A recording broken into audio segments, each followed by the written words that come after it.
In the world of finance, credit is one of the things that is often overlooked. In today's podcast, we have Karla Bennaton, a fantastic credit expert.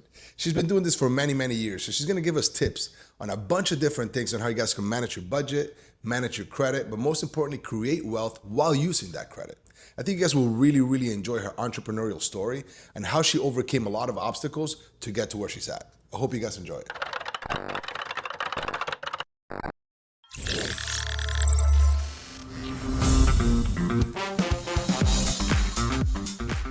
Thank you for being here. Thank you for Karla having me. Bennaton, my favorite credit specialist. Stop So it. dear to my heart. You work with a lot of our artists and athletes, and it's really awesome to have you. Thank you for having me in your podcast last week. That was pretty cool. course. But as I was just telling you, the formula, it's all about, giving people a platform to talk about their success story and their formula for success and where you see yourself in that journey, and, hopefully share some tips and tricks as to how you've gotten where you are. So I would love for people to know a little bit more about you, just because I usually introduce you as this like credit genius, and we don't never get to actually give people a background on you. So Right. thank you for being here. Thank you for having me. A little bit about me. So most people don't know I am Honduran. I was born in San Pedro Sula a long time ago. No, I'm kidding. I'm still young. And we moved here when we were 6. Okay. Many times when I share with people my story, it's hard for them to believe that I also went through the struggles and I had to learn English and the whole immigrant story, because a lot of the times, I don't know if it happens to you, but you speak so well and you're Right. so I hear it all the successful. time. And I'm like, what does that have to do with going through it and having to leave, everything and Right. start fresh with my family? So I went through that. I'm very grateful for my parents for that opportunity as well, because I only lived there till I was 6, but I know for a fact that the opportunities and everything that I've had here, pretty much I don't think I could bet on it, wouldn't have had the same opportunities over there. Yeah. Although eventually I'm sure I would have found a way to get out.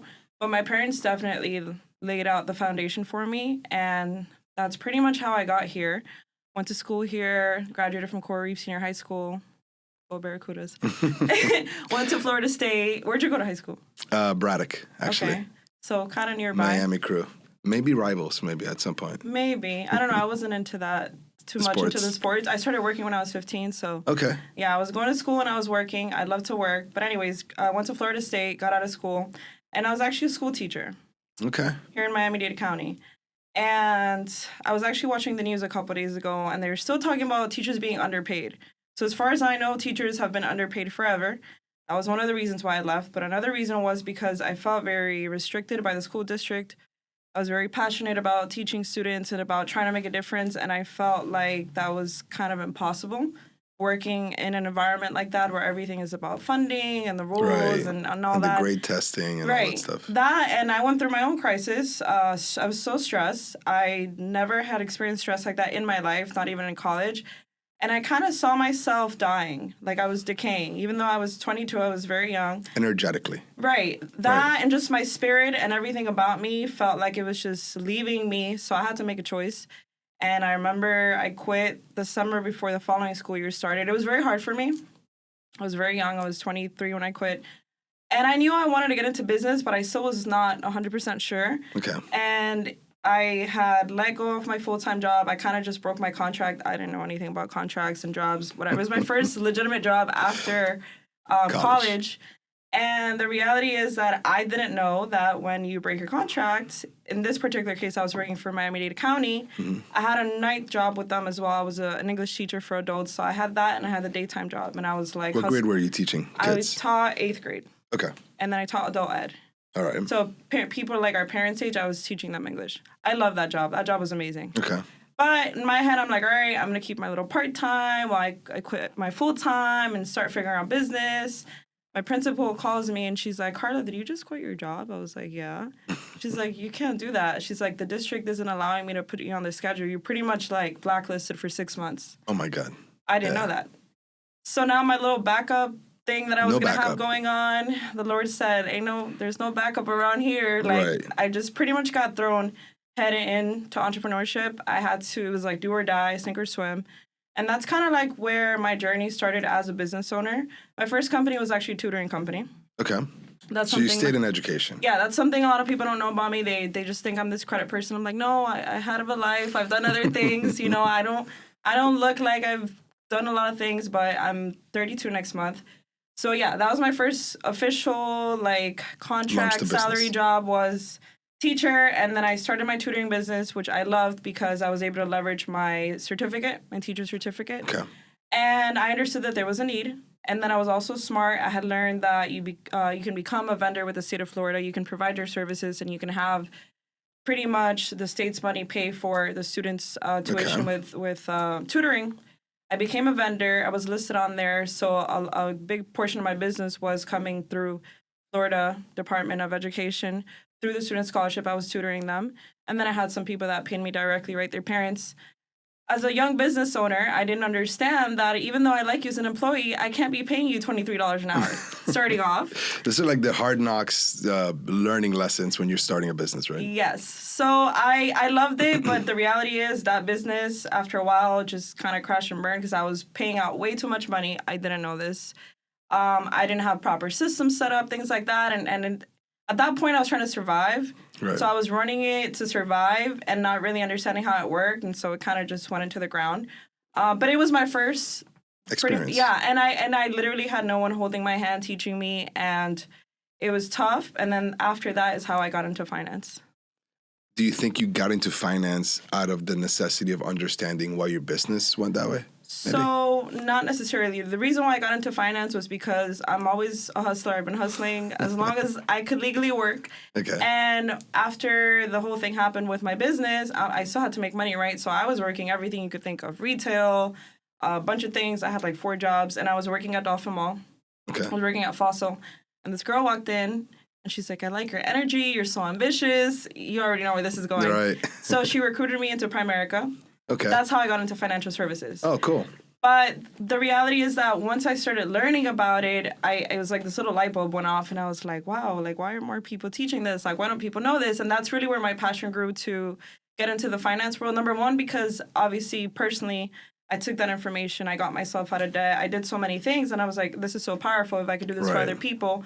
And I kind of felt like that's where my calling was with financial services. So that's how I went from life insurance into more personal finances with credit, budgeting, and things like that. So that's interesting because, to backtrack, I don't want to tap into the educational side, That's but fine. you started working at 15. Mm-hmm. So part of your formula has been work hard, like outwork everything and everyone, right? And that's very admirable, especially at 15. Like as an athlete, all I wanted to do was be a professional baseball player. My job was to try to play sports. However, I hear very often this entrepreneurial spirit starts with understanding money, understanding how to go and how to make money. So what instilled in you this passion to just go out and hustle and work? Like, was this something you were born with, or? I would say a combination of things. As a child, right, like, I'm very grateful to have been raised by parents who gave me everything that I always needed, roof over my head, food, everything. But my parents had this rule, right? Like, if I can't buy this for you and your brother, I'm not buying it for you. So there was many times where I would want things like any child, right? And my parents would be like, we can't, because we can't buy it for you and your brother, and then other things were more important. So I never was a kid to throw a tantrum, get upset. I was like, all right. So I would start saving money from people giving me birthdays, holidays. And then I remember my first cell phone I bought for myself, actually, with money I had saved over for years. I went to my mom and said, hey, Mom, I have this much saved up. I want to go buy a cell phone. And so I learned that when you want something, you got to go get it. Like, and it's not, if your parents can't give it to you, that sucks. Go get it. If they can, that's great. Love that for you. But I understood from an early age that if you want something, you just go and get it, and you do what it takes. So that's kind of where, like, that passion grew out of, like, I want to make money, because it started very simply like a child, like, oh, because I want to buy this. Right. And then over time, as I started working, I enjoyed it. Like, I enjoyed the freedom of having my own money, buying whatever I wanted, and the responsibility as well, because it's also a responsibility. Absolutely. But it really came from that, just, like, understanding, like, I want this. Mom, Dad can't give it to me. What can I do to do it? I'm not going to go steal. I'm not going to go do, like, I'm going to go work. That's what they taught me. They taught me, if you want something, you work hard for it. You got to go get it. Yeah. And that's pretty much, like, I guess you could say, the birth of that. Right. It's just the resiliency to know that you have to go find a solution. So the end of a problem isn't that you have an obstacle in front of you and you can't get it. It's more, how do you go around those obstacles? And I think that works for everything in life, right? You are discussing, when you're a kid and you want something really badly. I try to instill that in my kids all the time, but having them struggle and think, like, how can I get around this, right? And they've opened lemonade stands, and obviously they know that I'm a business owner, and they joke that they want to be in business. At the end of the day, what I want them to know is be solutions-driven and resourceful, right? And that, I think, is what I hear a lot from your formula, right, is a lot of resiliency and just, education with the county wasn't the answer. I move on to tutoring because I want to stay in education. That wasn't the answer. I understand finance. You went into finance. That kind of resiliency just shows up in later in life because you've consistently been resilient and solutions driven, which is really cool. Talking about Primerica, because I'm a former financial advisor as well. We spoke about it briefly in the other podcast. What was that experience like to learn about this other side of finance and wealth management and wealth creation that you're right, we're not being taught in schools and everybody should know about? I mean, it's everyone has something really bad to say about Primerica and the industry in general, and I hate when I hear that, because at the end of the day, it's like, before you got into that company, if you really knew, you would have already known, and you'd have been making money, and you didn't. You went in there, you got something out of it. So just talk about what you got out of it. No company is perfect. No business that especially when you're starting, is going to be perfect, which is eventually why you move on. But there's always something that you learn. So my experience was very eye-opening. I remember when the, what is it called, the 6-pager, and they would do the presentation. And every time I would hear in my head, I had fireworks. I was like, wow, this is amazing. I thought the information was so amazing. So at first, I was very impressed by it.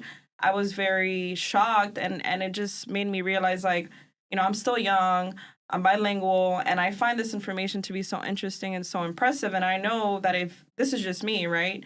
And made me think about all the people that really didn't know about it. So it was very eye-opening, but at the same time, it was an experience that I took, and I didn't want to be selfish with it. I feel like a lot of people get into business, they have success, they learn something, and they have this concept of, I'm going to keep it to myself. Right. But it's not going to grow that way, and you're not going to spread it, and so you really don't accomplish anything. So that's the first thing that I wanted to do. I was super nerdy about it, super excited, telling everyone about it, have you heard about this? And it was never from me wanting to sell them, even though that's what we were doing. But I just generally wanted to share the information wholeheartedly, because I felt like in some way, shape, or form, it shifted my life. So I knew that it could help other people shift their life. I had a great experience. I had no complaints. I quickly learned the market down here is definitely very challenging. Totally. So that's kind of was the only turnoff. But any business that you get into where you're dealing with financial services, you're going to have obstacles, because if it was easy, everybody would do it. It's that one thing that nobody wants to sell. Selling life insurance is not sexy. Correct. But it's necessary. It is. So I had a great experience. I've loved it. I don't have anything bad to say about it. To kind of share notes, I agree with your fireworks explosions going off in your head. When I first got into banking and I got my Series 6 license, I was like, thank God I didn't sign a professional baseball contract, because I would have blown right through it. I didn't know it. I had no idea what I was doing. And I now understand athletes better than anyone, and I know that because they don't have the education, they don't get it. If they all had Series 6 licenses, Series 7 licenses, rarely any athletes would go broke, right? So a big part of what I do now is education, which is why I love your approach. But when I started learning it, I'm like, I need to apply this right now. It's one of those things where the earlier you start, the better. The quicker you take action, the better you're going to be in the long term. But it's also, a big part of it is understanding that you have to be able to plant seeds for yourself into the future, right? Yeah. A big part of, we'll do these life insurance presentations, and, you're projecting 40, 50 years out. It's hard when you're 20 years old to think 40, 50. It's hard to think 10 years out.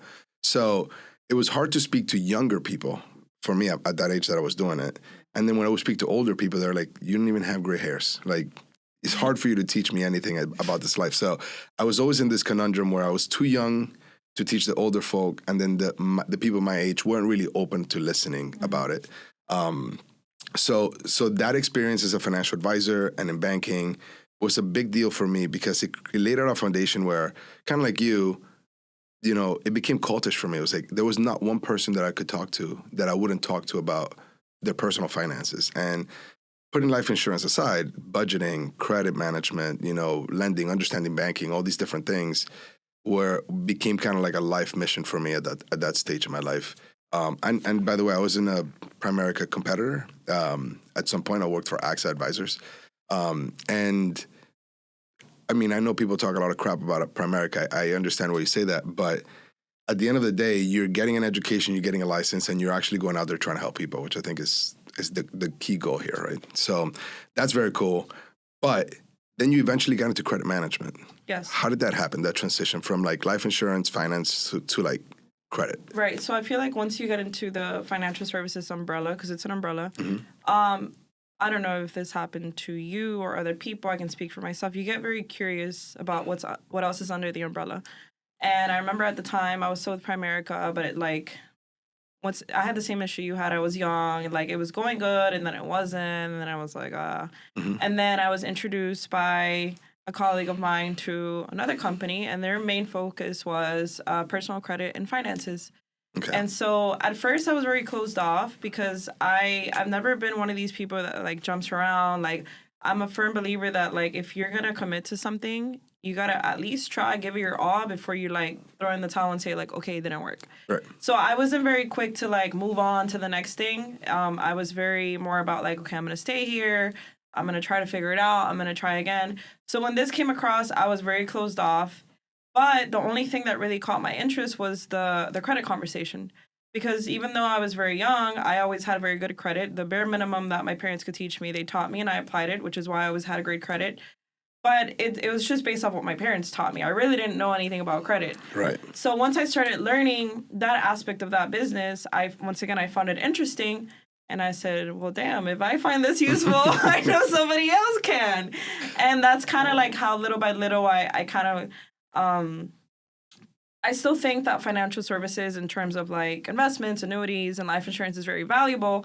But I also understand as a consumer, there's a more immediate need and want for your credit and your personal finances. Why? Because if my credit's not good and my personal finances are not good, and I need to go get an apartment that I need to live in, I can't. So to me right now, that's more of an immediate thing. Right. And so I realize on the consumer end, unfortunately, when it comes to the umbrella, right, like I feel like financial planning is more like long-term, like your clients need to do it. It should be a non-negotiable, but most people are in this sink or swim mentality. And so like if you give them, let's say a plate and you put everything, they're going to pick their credit. Right. Unfortunately, that's just how it is.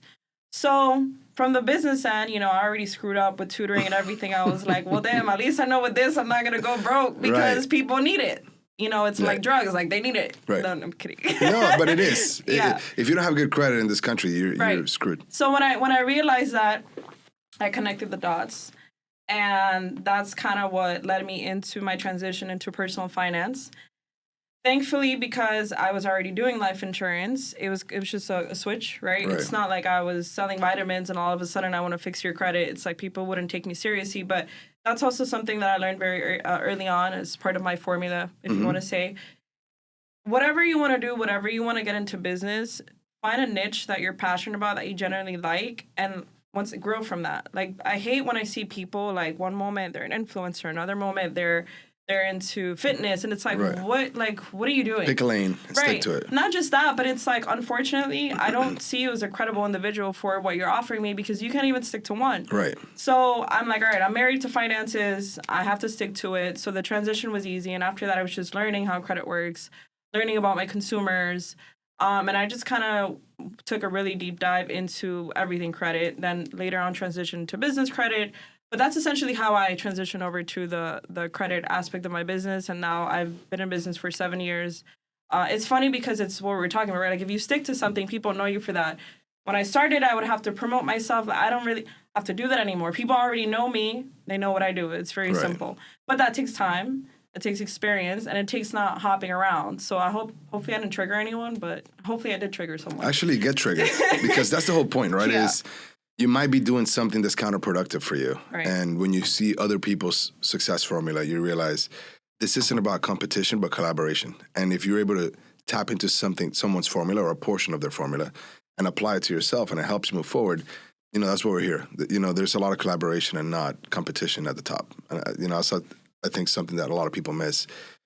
What did you apply differently in your credit business than in your tutoring business, though? Because I'm sure you learned a few lessons between one and the other. Yeah. Number one, I learned to understand my audience, understand my market. What are their pain points? What is it that they really need? Like, yeah, people need to fix their credit. I really had to sharpen up my sales skills. Okay. A big portion of business, especially when you're starting off, is like you have to be good at sales until you can hire someone that's better than you at sales and you let them take over. But I had to really sharpen up my sales skill set. My background has always been education, and then even my tutoring company, that was education. So I always had a very like educational approach to business, and it does work. But sometimes you got to switch on that sales mode. Yeah. And so my issue with business in general in the beginning was that I was too educational. And unfortunately, some people actually like to learn. Majority of people don't care. They're just like, what can you do for me and how can you solve my problem? Once I learned that, I pretty much my formula to success in business and sales, like I can very confidently say that you can throw me in any sales business, and I know my approach is I'm going to educate you and then I'm going to sell you. Right. But if I'm not able to educate you and provide value, then I'm probably not going to be able to sell you. But that's my approach, right? Totally. So that's something that I did differently was I kind of like reduced the educational portion and try to have a good balance between education and actual sales. Right. Another thing is I learned once I did start paying for marketing and things like that, like I learned that you invest money into your business, you invest money into things, but you don't give all your money, like, and that's you can't go all in. Right. And not when you're growing, not when you're starting. And so in the beginning, when you're very ambitious and you're very excited, like, but then, we can't have that happening again. So I had to like really sit down and really manage my money too, not as a personal, like as an individual, but as a business owner. And that's like a whole nother ballpark that no one teaches you. And that was a really tough lesson with tutoring that I didn't know. So this time around, I didn't screw that up. What else? I got rid of my fear of being in front of the camera, having to constantly produce content. I hated that. I hate when people are like, oh, but you're so good, you're natural. I'm like, I don't like this shit. Like, I really don't. Like, I do it because I have to. Doing stuff like this, I enjoy, but like just me getting on a camera, like shooting a reel on your own. Yeah, like I don't like that. Like I don't know why people think like, oh, like I don't like it. But there's things in business. It doesn't matter that you like them or not. You need to do them, and that's something that I learned too. Is like, it doesn't matter if I like it. It doesn't matter if I want to do it. Like I have to do it. You got to get it done. Exactly. Right. When you take the educational approach of I'm going to teach you first and then close you, it almost doesn't feel like a close. No. It almost feels like, are you in or you're out, right? This is what we got, right? And I when we launched Axo Maximus and we were figuring out, I remember I was in California when I called you, and I was trying to figure out the credit portion of the business. One of the things I really enjoyed is, your approach is, it's almost like, dude, if you really want this, it's possible. You just got to go and get it, right? And I'll help you. I'll walk you through it, but you could do it. And that's a lot of what I talk to my athletes about. They're, in their early 20s, and yeah, you're a millionaire, but your credit's 400 or 500, right? Like money could only take you so far. When I look at, and this is to me the reason why I really enjoy the credit conversation. When I'm setting up a budget, I'm looking at people's mortgages, credit cards, car loans, and people don't realize an extra 2-3% interest in your car loan or in your mortgage affects your budget tremendously. So now you're spending an extra 20-30%, an extra $4 or $5 grand in your budget, where if you had good credit and you had the better interest rate, you'd be able to save that money and put it to work. But it's like consistently fine-tuning that approach gives so much more value to the credit portion of things, right? And I speak to them all the time and they're like, dude, my credit's 750. I applied for whatever credit I wanted and I get it right away and I got the best interest rate. And all of a sudden, their mentality completely changes towards their personal finances. And it's through that credit door. So when you mentioned that plate and you're like, if you give people an opportunity to choose it, they're going to choose, to me, is taxes and credit are like the first two things that they talk to me about. It's because they're starting to recognize, dude, I tried to go get a car and I wanted this car and I ended up only being able to qualify for this car, even though I have $1 million in the bank. That sucks for them, right? Right. So, or sometimes they overuse cash because they can't get a loan for it. And that's a really crappy feeling, right? To be able to have success on the field or on the stage, but not be able to, actually flex your finances the proper way. Right. So for me, credit is this huge thing. And I would love to transition into that now because there are so many tips that you've given our athletes and our artists throughout this time to help them, right? But what is maybe not the number one, but the top 3 things that you talk to people about when it comes to their credit management? Right. I mean, this question's always funny to me because I have like 1,000 things to say. So Say all 1,000. it's hard for me to narrow down to 3. I want to say that the biggest thing that people have an issue understanding is credit utilization. Okay. That's like a big one, and it goes hand in hand with debt management. And people don't understand that even though your credit card has a $50,000 limit, you should not be using all 50,000. Okay. And it seems like common sense, but it's not very common. The reality is, and then like online, you find everyone's like 30%. Really, if you want to be like, you want to have an 800, for example, you want to keep your usage between 7 and 10%, which is very low. Right. So what I tell people is like, credit is there for you and you can use it, but it's not meant for you to be just because you have, once again, that 25K, you go crazy, you go shopping. Right. The lower you keep it, the better. Then another common thing is like, oh, I've heard that if I don't use it, it's better. If you don't use your credit actually goes down because the algorithms and the credit scores that are calculated are based off usage. So it's something that really frustrates clients. And when I talk to them, they're like, I don't get it. So do I use it or do I not use it? Yeah, I was talking to one the other. He's like, well, I'm damn if I do it. I'm damn if I don't. He was so pissed. Kinda. He was so pissed. And I'm like, I'm sorry. But that's how it works, So sweet spot, 7-10%. I tell people it's like, if you have the cash, if you have the cash in the bank, you could use the credit. Right. If you don't have the cash in the bank, don't rack up the credit. It's that simple.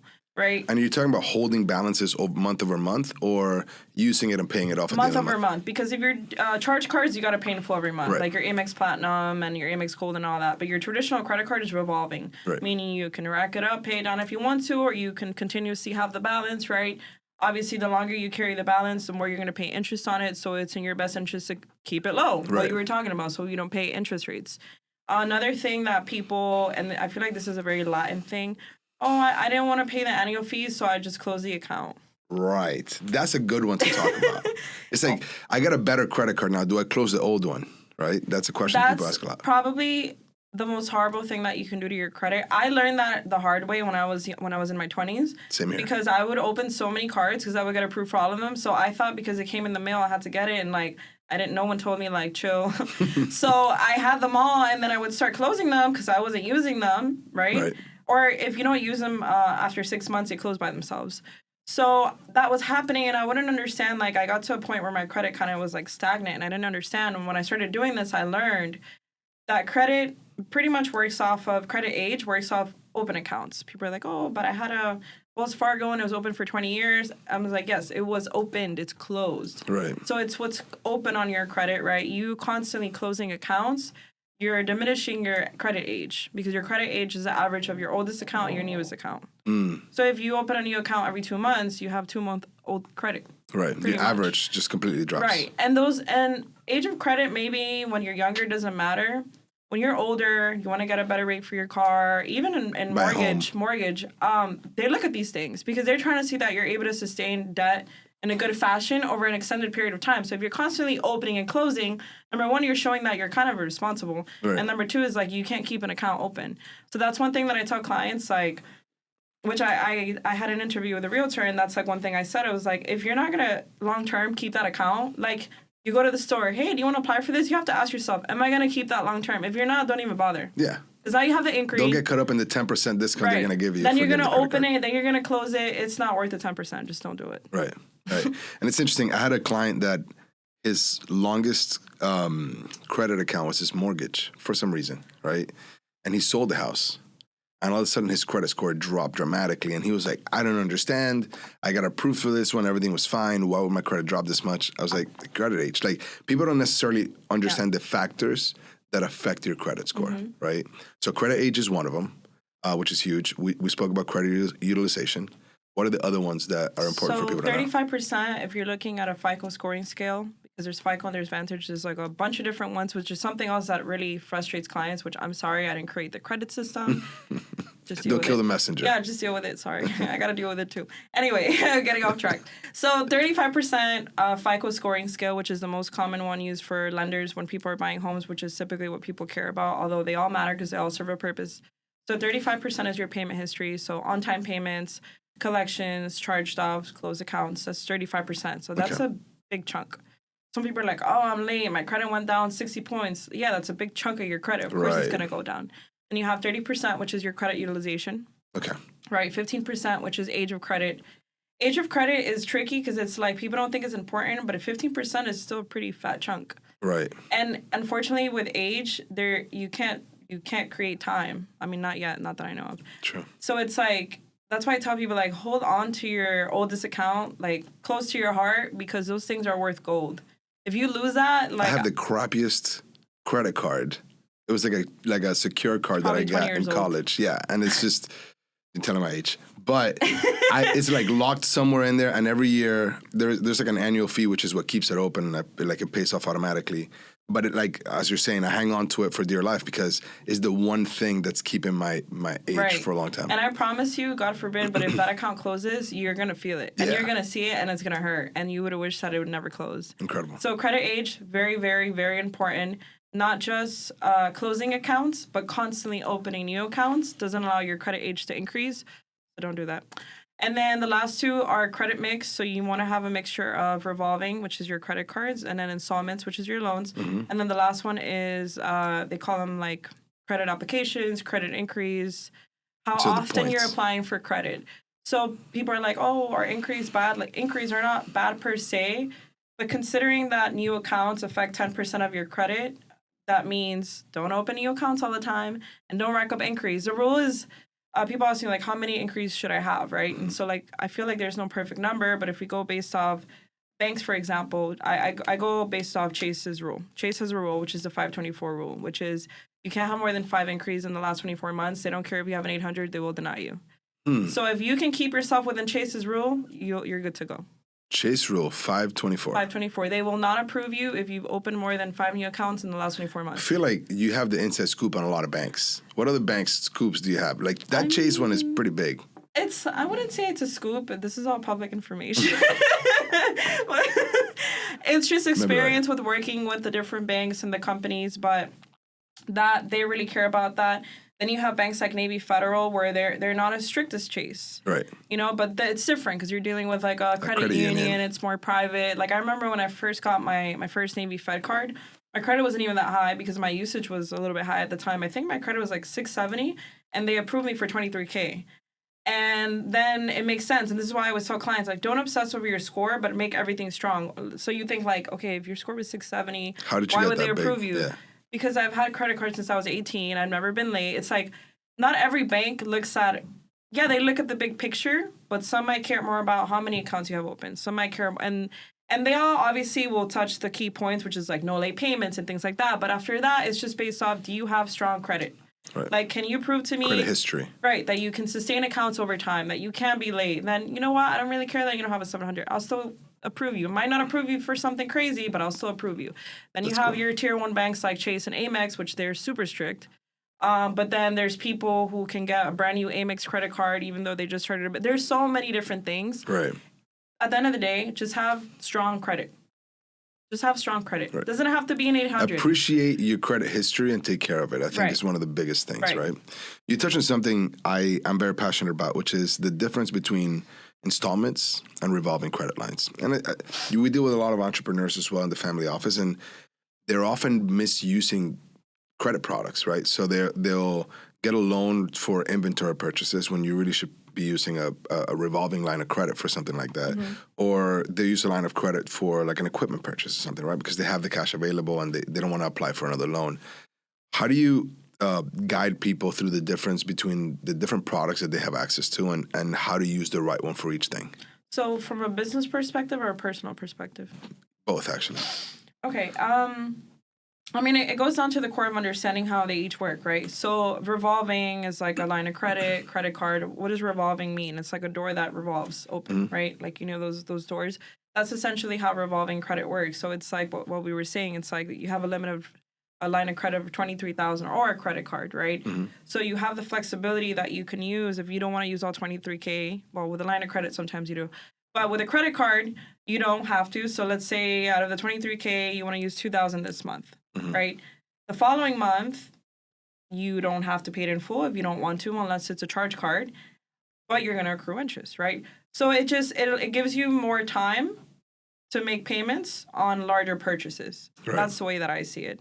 Lines of credit, when it comes to business, are a little bit different. Depends on the line of credit that you get, the limit, but I'll just keep it simple right now with the personal. Installments really are, once again, dependent on your goals. So when you take out a car, that's an installment type of account, right? Installment just means that, this is the amount, then you're going to get charged a finance fee for the however much you finance. You make your payments every month, and it's for a certain term. So a certain period of time. That's more like long term, but typically that's for more larger purchases, like a vehicle or a home or things like that. So it's just depending on what you're trying to do. Sometimes people are like, oh, I want to reduce my credit card debt. What should I do? And that's where I have to have the conversation of orange and apples. And so it's like, okay, maybe should I take out this loan? And I was like, okay, well, which one has higher interest rate? Right. Because if you're going to take out a loan to supposedly reduce your credit card debt, but you're paying 3 times the amount, are you really helping yourself? So it really comes down to interest rates. If you're doing something to try to save money, then you want to reduce interest rates because, reducing the interest rates will lower payments, which is essentially what you're trying to do. If you're trying to extend a purchase over an extended period of time and you have the capability of a credit card, I would say credit cards are usually the best way to go. Now they got all fancy, all these programs with Chase and all these banks. It's like, pay over time. Like if you're having a hard time. Amex even has that. Right. Yeah. So they all have different benefits. It just really depends who you're banking with, how much the amount is, and the interest rate. Yeah. Maybe that's a very generic answer, but that's the best answer. I love it because there are times when I'm having debt consolidation conversations with clients, and I'm like, we don't have to necessarily go get a loan to consolidate your debt. Like, we can focus on the highest interest rate credit card first, send minimum payments to all the other ones, and actually focus on lowering that debt, and then just gradually attack each one and not go out and get a different loan to wipe off the debt. Because it's happened before, right? We get that loan, we wipe off the debt on the cards. Now they're fixed, fixed payments for 3 years or 5 years, which sounds easier and simpler, right? You're not worried about it. But the temptation of tapping into the credit cards again is there. That's one. And then 2, if you're organized and scheduled and structured, you could do it yourself. You can actually handle it yourself. The credit card companies giving you the flexibility of sending minimum interest-only payments, which allows you then to grab the remaining capital and put it towards principal on the other cards. Having the knowledge and understanding that you could do it on your own without having to go get a credit card loan, a debt consolidation loan, I think is something that gets often misused, or like people miss it, but it takes education, it takes organization, it takes discipline. And that part is probably the hardest for people when it comes to their credit. Yeah, I agree. And something even that, I talk to different people as well, and let's say that you're not in a position to take on more debt, because at the end of the day, a loan is debt, credit card is debt. But you have assets, and maybe there's somewhere where you can take not a huge amount of money, but let's say a couple $1,000s. Yeah, maybe if it's an investment, you're going to take a penalty, but maybe that penalty is going to cost you less than having to go out and take out a loan. And maybe doing that, it's like you're going to make that small, sacrifice, but then you're going to relieve yourself of a certain amount of debt, which is now going to let you breathe and allow you to properly allocate your money into other things. So it's like you really have to be strategic. What's best for you? Maybe that's not the best thing for you, right? And if you need to talk to your financial advisor, I'm not the one telling you to do that. But there's so many ways to skin the cat. It just really comes down to what is your goal? And then do you have the cash flow? Do you not have the cash flow? Do you have assets? Is your credit good? Do you even qualify to take out a loan? I love when clients are like, oh, I'm thinking of debt consolidation. I'm take out a loan. I'm like, ma'am, sir, your credit score is a 480. No one's going to give you a loan. No one's going to give you a loan. Right. So it's like you have to do what works for you. Right. Pretty much. Yeah. We have these partnerships with the private banks for our athletes and artists. And a lot of times we collateralize some of their investments to get a line of credit. And that allows us to go out and negotiate properties, like, when we're helping the guys create their real estate portfolio. It's a lot easier to go into an opportunity with cash and then cash out refinance afterwards, right? And being able to play with that has been really, really valuable for us. And because it's a collateralized line of credit, it's not that their credit score doesn't matter, but it matters less because if anything, the bank will just sell your assets and do it. However, I find this very similar to home equity lines of credit, right? Is you can't forget that you're actually putting your asset on the table, right? Like you're saying, if I don't come through take this. And a lot of times it's a property or like your retirement funds or your investment portfolio. And that's very sensitive. It's very easy to tell the bank, hey, collateralize this and give me the line. But if you're not careful with this, it can get out of hand and you can actually lose your ass technically, right? So when it comes to collateralized debt, do you take a different approach? Do you like it? Like, how do you feel about collateralized debt? I think if that's something that you have in your court and you can leverage it and you're not going to put yourself, like you said, in a bind or in a predicament where like your ass is on the line and you might be on the streets tomorrow, I say go for it. Definitely. It's and I hate when I hear like clients like, oh, I saw it on TikTok or I saw it here. I'm like, no, bro, like no TikTok. Like you need to go talk to a professional. Right. You need to talk to whoever manages your stuff. And like it needs to make sense mathematically. And you need to make sure you can afford those payments. So I'm not against it. Like you said, if it's something that they can do and it works out for them and you're able to structure in a way that's going to benefit the client, I would say yeah. But if you already know you're over leveraged, cash flow is not good. Like there's certain things that you have to look at. Right. And so when and then some people are just in denial, but it's like if you're broke, you're broke. Like it is what it's okay. Yeah. You know, but don't go sell your whole, you know. So I'm not against it, but like you said, you tread carefully. Tread carefully, tread lightly. A lot of what we talk often is when you're young, especially if you have money, you have this image to portray. And sadly, credit gives you access to continue to portray that image, right? And maybe make the wrong purchases. What are some of the things that you talk to people about when it comes to, like, I'm sure they call you before they do. I would hope they call you before some they do, some don't. So what are some of the things that you talk to them about when it comes to like, dude, you don't really need this or like... You know what's funny? Every time someone asks me that, there's this one client that I think of, and if he ever listens to this, I'm gonna be like, "This is about you. Listen up." He was buying a house. Credit wasn't bad. So this is something that people have a hard time understanding. They think because they have good credit, they're invincible. But a bank is a bank, and a bank is gonna risk assess, and they don't. That's why I tell people like, yeah, the score matters, but to an extent. Yeah. After that, how risky are you? Right. There's very specific things that they're looking at. So this man, cash flow's great, business is great, everything's perfect, right? This man has a bright idea of he's about to go into buying a property. It was for Airbnb. It wasn't for him to live in, but everything was good with the paperwork. He was about to get the loan. I check his credit one final time, and I almost said his name. Whoo. And I go, did you just buy a car? And he's like, yeah. I was like, well, why would you buy a $100,000 car before purchasing this property? Oh, I just needed a new truck. I'm like, could it have waited? He's like, yeah. I'm like, do you understand why this is bad? He really generally didn't think he was doing anything bad. He can afford it because he can. He has a credit for it. So most clients, they don't see, like, they don't see it from our perspective or a banker's perspective, right? And so I was like, look, at the end of the day, it's risk assessment, but they're also looking at your debt. How much debt you're taking on, right? And they're also looking at your income. Unfortunately, business owners, the bank does not like us. I don't care what anyone says. I don't care how much money you make. Unless you're like have crazy cash flow in the millions and you have like perfect financial history, which is very hard to find. I'm not saying it doesn't exist. The bank doesn't like you. Right. I'm just going to say it in case you didn't know that. The bank doesn't like you. They don't like us.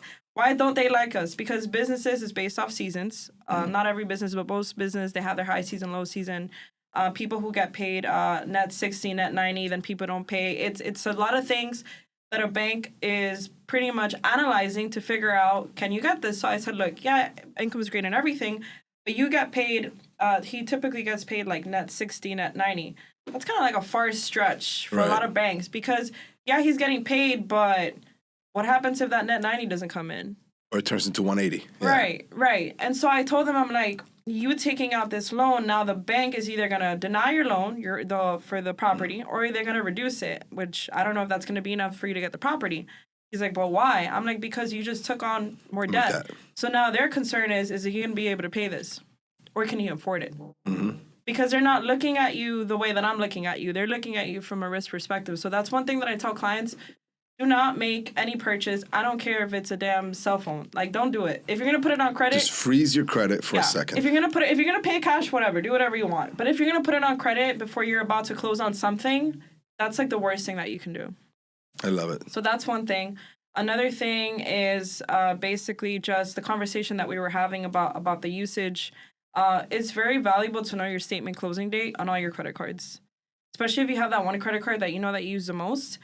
That one credit card, if you go over 50%, will have your credit fluctuate. And then you're over here thinking you're still at 700, they pull your credit, you went down to 640, and you don't understand why. Because you had the balance report from last month and you didn't pay it before the statement closing date, so now your credit went down. And you're going to be like, no, but I paid it off, look. And you paid it on time, Right. and it shows fine, Right. but the closing date is when they report. The balances. That's something that's very key, and that's also something that's very challenging for a lot of clients. But it just sucks. Credit is very sensitive. Yeah. Any little thing that you do will affect it. So the reality is that if you want to do anything that matters to you, just don't touch it. Just leave it alone. Forget about it. Set it and forget it. And then do whatever you got to do, and then you come back and buy whatever you want. Interesting. Let's talk about business credit a little bit, because now you went into, some business owners, and business credit is this question mark. I actually sent you a client recently that wanted to do his business credit. And he said, dude, I have a line of credit with the bank. I have a car under the business, but I have no business credit. Like, Right. how does this work? Like, why is it so different from the personal side? So business credit, completely different. Majority of what you'll see on TikTok or Instagram or whatever, oh, you can get business credit cards, 0% APR up to 100K. Yes, you can, but here's the big but you're PGing them, which means you're personally guaranteeing them.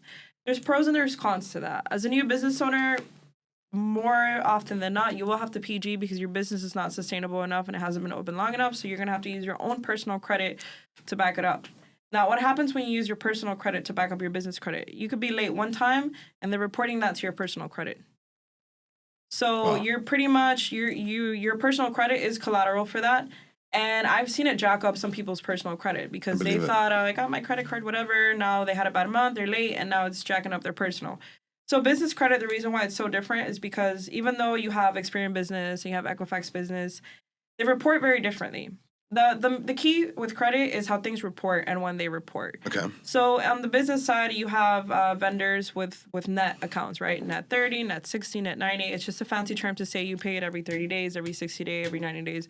For business owners, it's a good thing because let's say, like the guy I was just talking about, he gets paid every 90 days. He has big accounts, they're big payouts, but that's still quite a bit of time where he still has to do his payroll, cover everything, right? Get the job done. So these things are beneficial for you as a business owner because it allows you more time depending on how often you get paid to make those payments, and you still can contact your vendors, get your supplies, and continue to run your business, right? Correct. On the bad side is if it's a net 30, that reports every 30 days. If it's a net 60, that reports every 60 days. So there's a very big delay in reporting on the business side. That's number one. Number two is, with like a personal account, personal credit, you can go apply for 5 credit cards right now, and they're on your credit instantly. Right. Because of you applied for the credit. On the business end, you can apply, you can get approved, you can have it, and it typically won't report maybe till 3 months later. And not just only will it report 3 months later, but maybe that particular vendor that you're working with only reports Experian business. So now you have an Experian business report, but you don't have the other one. So now you want to go take out a loan, and they require certain scoring for the other ones. You're going to say, oh, you don't have a file. And you're like, what do you mean? I have all these vendors. And probably your vendors are only reporting to one of the business credit bureaus. Right. How do you solve that? Do you got to report yourself? You have to pay close attention to the vendors. Where are they reporting? It might be annoying, but if you're starting off, you might even want to get certain vendors just because they report to that one company. Right. But it's going to give you a score. Another thing, too, is like not being delinquent. It doesn't matter if it's personal or it's business. It's like do not be delinquent. And another major issue that companies have when it comes to business credit is they have a huge mismatch of information. Okay, that's They open the business under one name. The bank account's under another name. The address is different here. And every time that you do that in the database, it creates a new file. So what happens is even if you have history, the program or the company is unable to locate the file because there's multiple files. That's a problem. And that's something that a lot of people do wrong because they just don't know, right? And it's kind of stupid, but that's just pretty much how the system works. And that's kind of like a little bit of the few things that is most people kind of encounter with business credit. After that, it's just like anything. Pay on time, sustain it over an extended period of time. There is business lines of credit that are based off cash flow. Like if you don't make a certain cash flow, you can get like a flex card or a spending card, but you need to have a certain cash flow. or you need to be in business a certain amount of time, or certain industries are restricted. Like, there's so many There's things. a lot of moving parts. Yeah. So the solution for me is call Carla, and then I solve it. Sure. So I suggest you guys do the same. Pretty much. We're kind of running up against time. Probably have like 10 more minutes, and I do want to give time to talk a bit more about your business, right? So, you obviously have found a tremendous amount of success, and then you've branched off as an entrepreneur in other areas. So, outside of your very successful credit management business, what else are you working on for yourself? So I have an e-commerce business, which I was kind of telling you about. My first time with e-commerce was during the whole Amazon hype, where like everybody was getting into Amazon. I had a business partner. We spent $100K. Everything went down the toilet, and it was very frustrating because I know, I mean, you could be very passionate about your business, but I'm a firm believer that everybody should have some sort of e-commerce business. Okay. I don't care what you sell. I don't care if you drop ship, FBA, POD, whatever. But e-commerce to me, and I'm going based off previous events in history, right? Like during the pandemic, which were the businesses that thrived? E-commerce. Right. Yeah. And so I'm not like, I don't tell the future or anything, but business and history has trends and things repeat. Right. So I always like have told myself, like, fast forward, if something like this were to happen again, how could I put myself in a position where I'm still going to be able to collect money even during a pandemic or things like that? I remember during the time that all this happened, like Amazon and all these online were going crazy. People had nothing better to do. What were they doing? Shopping. Yeah. They were buying shit online that they didn't even Racking need. up their credit card utilization. I know, that's so contradicting. But anyway, so Amazon didn't work, but I still liked the concept of e-commerce. So last year I decided to open an Etsy store. Okay. So it's called Print on Demand, right? The business. So I remember I saw a YouTube video. Like, I know everyone sees YouTube videos, but the difference between people who have success and people who don't is people who take action. So I saw the YouTube video, I bought the course, and I took action. I remember I sat there a whole weekend, and I just went ham on the course. And then by Monday, I was already like setting up my store. And I thought it was such a simple business. And I was like, okay, this is my second attempt at e-commerce. But of course, I have a full-fledged business. So I can't do something that's completely going to take my focus off. Right. I'm like, this is simple enough that I can allocate some time, do some things. It's been about a year now. I've been learning. It's been a learning curve, but I'm almost at 1,000 sales. And pretty much, I love holiday season because that's when sales go crazy online. Right. I think I was telling you this last time. So for me, that's exciting because as a business owner, right, there's seasons. And typically finance during the Q4, they go down. Right. But now I have my other business that during Q4, it goes up. So that's the interesting thing about business is like diversifying yourself as a business owner. Like, I'm not saying to go crazy, but if you have the skill sets and you understand how it works, you can kind of like, don't go crazy venturing out like all the way out there. But something where, like, I understand sales, I understand margins, I understand conversions for my existing business, take those skill sets, put it here. So that's pretty much what I have going on as far as, like, other businesses. I started with my podcast earlier this year. That's why, awesome. That's why I had you on. So that's great. Something that I personally feel like if you're going to get into podcasting, you have to be okay with in the beginning. It's going to be kind of like a hobby. Okay. So what I mean by that is, like, of course, if you already are an established business owner and you have a service to offer, it does help with exposure and things like that. But what I'm saying is, like, people think you start a podcast, you're going to get rich. Right. It takes time. Yeah. Right. So I can't get to the point where I'm going up to sponsors and I'm like, hey, until for at least a year, I can show these are my insights. This is who watches. These are the ages. And now we can have a conversation about money. Right. So that's something else that I'm still like, I like to say, like, I'm in my training wheels. But it has pushed me to kind of get back on the camera, in front of the camera again, social presence, all those things, which really goes hand in hand with all everything the businesses. That you do. Right. Yeah. So that's pretty much what I have going on as far as business goes. In the future, I kind of want to get back to what I used to do when I was in network marketing, which was like traveling, speaking, things like that. I did that for many, many years. I've been on like a 5-year hiatus at this point.